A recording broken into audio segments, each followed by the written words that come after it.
Aperture has a really big effect on the look of your images. It's one of the ways you control depth of field, which is a term that describes how much of the scene is in sharp focus. So, if you have a shallow depth of field, only a small part of the scene is in focus, and the foreground, everything in front of it, and the background, everything behind it, are blurred. If you have a deep depth of field, the foreground, the middle ground, and the background are all in sharp focus. So when you control aperture, you get control over that depth of field, which is a really, really important creative part of photography. In this exercise, we're going to practice changing our aperture and seeing how it affects that depth of field. You're going to need 3 objects.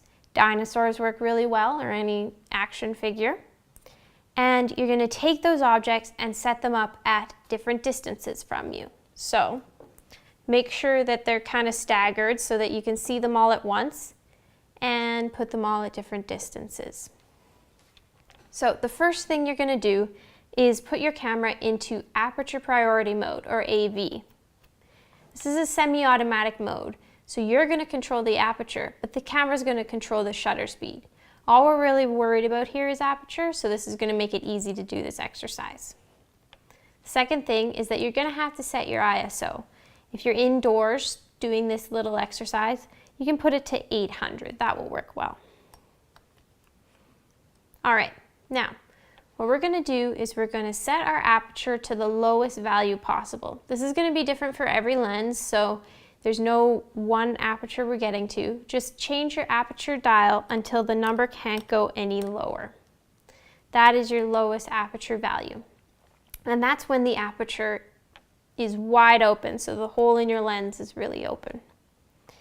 You're going to take a picture of your objects, focusing at the center object, so that we have a foreground, which is the object in front of it, and a background, which is the object behind it. So, with your center point, focus on the center object, make sure you can see all 3 in your frame, and then take a picture.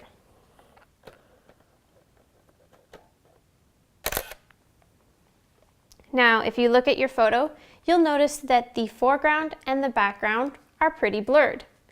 Now, increase your aperture value.